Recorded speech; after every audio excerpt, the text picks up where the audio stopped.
Jumpa lagi dengan saya, Adrian Fitra di sini guys. Oke. Kali ini saya akan membahas tentang Jane ya, Jane Group ya. Kayak gitu yang dimana kemarin sempat rame bahwa isunya mereka itu ngedam harga Bitcoin kayak gitu setiap jam 10 pagi kayak gitu guys. Nah, ini maka dari itu kita coba bahas ya guys ya. Oke, jadi yang pertama, jadi sebenarnya buat yang mantengin chart Bitcoin 24 jam ya guys ya. Kemarin mungkin udah tahu ya. Udah kayak roller coaster gitu nih, dari bawah naik ke atas terus koreksi dulu. Kayak gitu. Koreksi lagi kan. Yang kemungkinan mungkin membentuk V-shape yang bisa jadi kita akan melakukan koreksi ke atas yang dimana kita masih punya resisten di 70.000 nih guys. Gitu. Udah jelas ini angka psikologisnya ya. Oke. Yang pertama itu, lalu yang kedua, dan secara empiris ya, probabilitas market buat bounce back secepat ini kecil banget. Kalau kita ingat hantaman sentimen makro beberapa hari terakhir ya, dan nyatanya market ngasih kita plot twist, Bitcoin bisa balik lagi ke 68.000 dan Ethereum bisa melewati 2.000 US dollar ya. Kayak gitu guys. Oke. Dan juga dominasi altcoin kayak BNB mulai menunjukkan resiliensi ya. Jadi diam-diam mereka udah mulai naik ya. Bisa kelihatan dari situ bahwa Bitcoin dominance, nanti kita bisa cek juga sedang turun. Kayak gitu guys, sedang koreksi juga. Oke.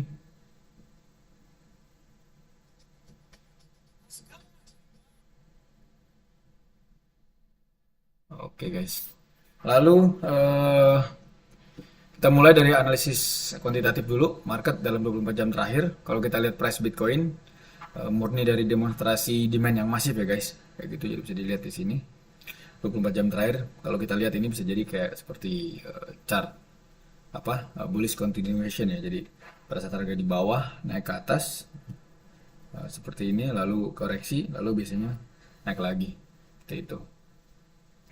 Dan juga kalau diingat-ingat weekend kemarin tuh market dibikin berdarah-darah karena panik.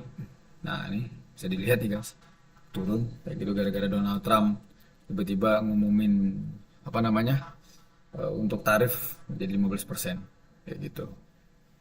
Itu juga yang perlu kita perhatikan juga guys.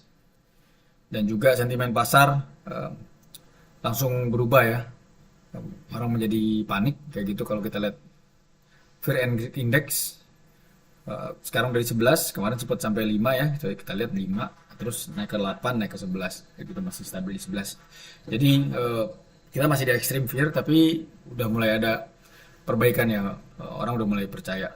Kayak gitu guys. Dan juga kalau kita lihat dari ETF sendiri juga hari ini, kemarin 24 jam terakhir ada inflow lagi 7.900 Bitcoin. Kayak gitu, yang dimana salah satu sinyal bagus ya guys ya, bahwa eh, kemungkinan apa namanya, market masih percaya dengan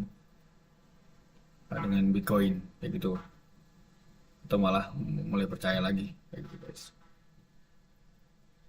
Oke, jadi buat kalian yang paham market structure, jadi pada saat volume ETF menyerap selling pressure dari kemaringan makro, dan itu menunjukkan conviction jangka panjang, dan para whales masih sangat solid, bisa dilihat dari sini. Dan titik resisten crucial itu tadi saya bilang ada di 70.000 nih guys, kurang lebih di sini harga psikologis market ya, yang kita perhatikan nih. Kalau misalkan kita bisa nembus 70.000, kemungkinan kita bisa lanjut naik ke sini guys, ke 83.000 ya, karena terakhir ya resisten ada di sini kalau kita lihat dari chart.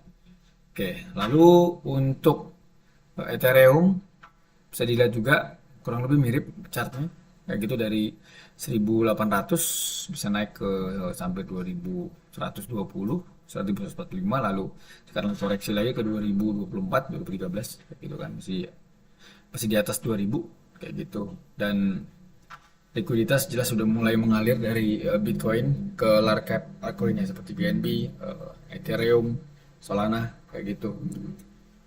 Dan juga buat teman-teman yang suka utility token, mungkin BNB bisa jadi salah satu pilihan ya, karena memiliki ekosistem bursa terbesar ya, Binance, walaupun sempat koreksi minor di hari sebelumnya kemarin. Nah, seperti itu. Lalu kita bahas ke rumor Jane Street dan konspirasi jam 10 pagi guys. Kayak gitu.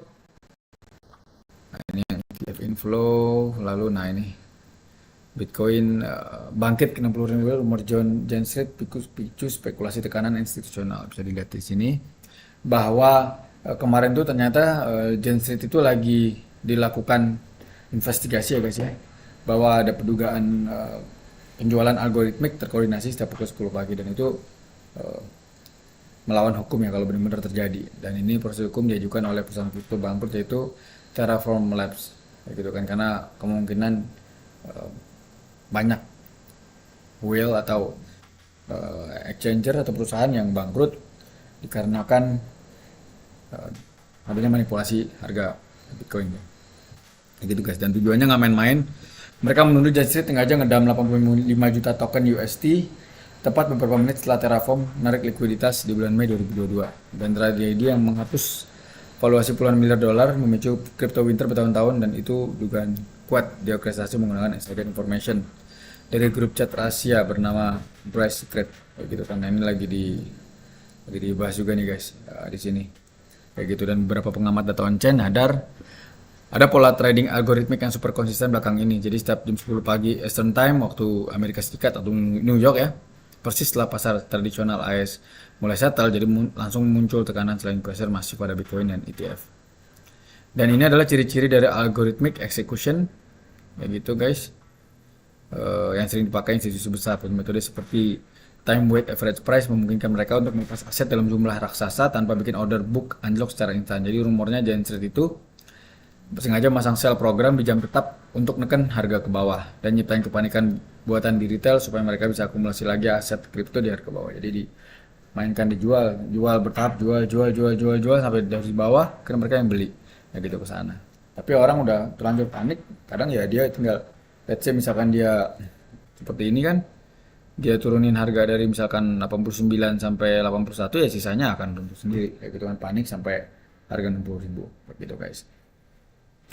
Dan apakah ini manipulasi pasar ya, pihak Jane Street ngebantah keras gugatan Luna dan bilang itu nggak berdasar. Tapi buat kita yang ada di market, bahwa kita ngerasain bahwa emang ada seperti itu kan yang setiap jam 10 kayak gitu guys. Jadi kurang lebih itu update-nya. Lalu kalau kita lihat dunia per Twitteran dulu guys kayak gitu. Dari berdasarkan Bitcoin quantile model kayak gitu, bisa dibilang bahwa ini adalah massive opportunity ya guys. Kita ditarik garis algoritmik di sini kayak gitu kan.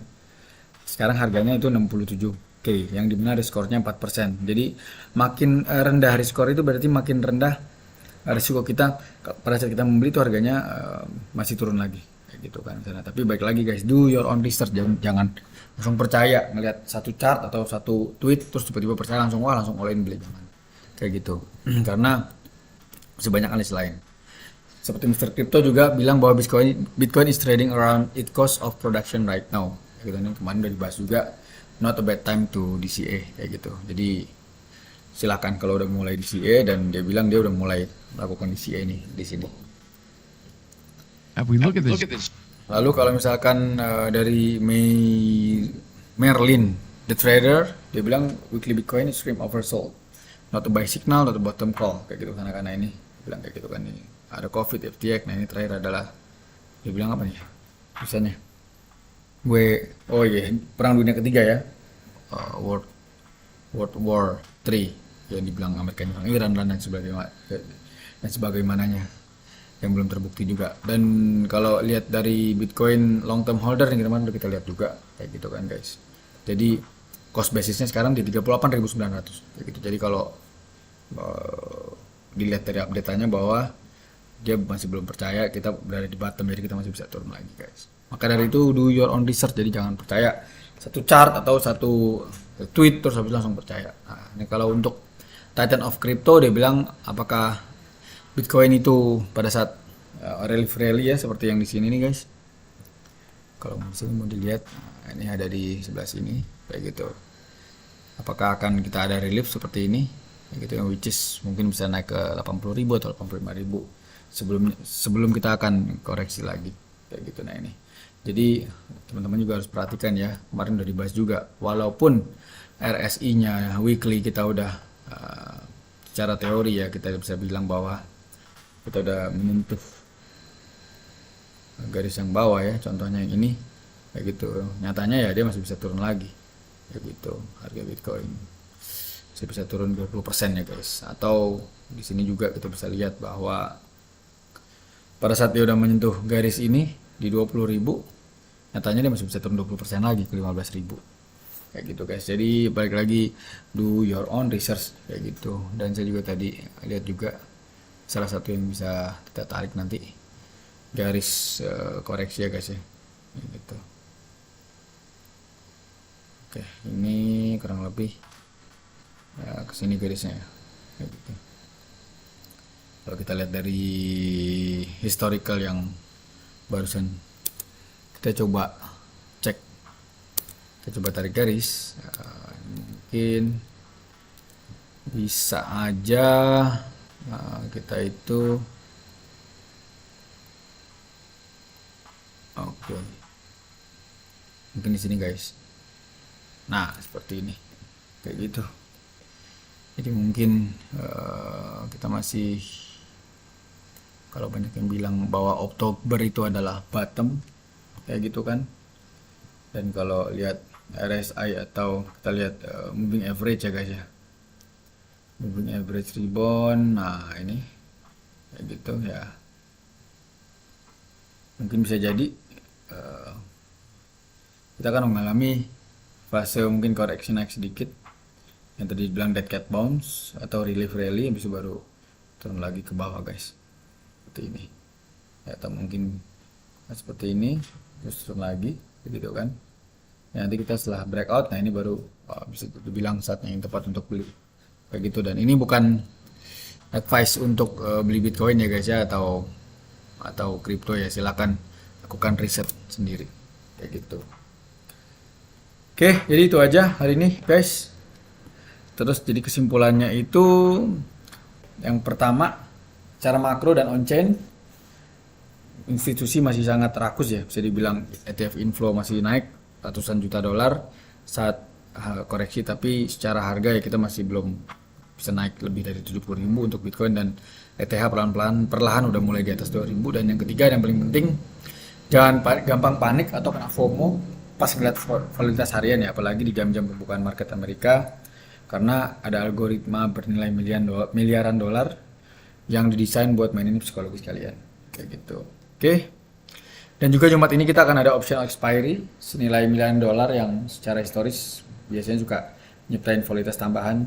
Keep your risk management tight kayak gitu kan, hati-hati kalau pakai leverage, jangan lupa pakai stop loss, jangan pakai perasaan. Jadi menurut kalian gimana sih rumus konspirasi Jane Street ini? Silakan teman-teman tulis komen kayak gitu kan. Dan kalau kalian percaya emang di setir setiap jam 10 pagi ya, coba bikin drop opini di komen di sini. Oke. Thanks for tuning guys. Jangan lupa share video ini ke teman-teman trading kalian kalau menurut kalian bermanfaat kayak gitu kan, dan subscribe, like dan komen. Oke.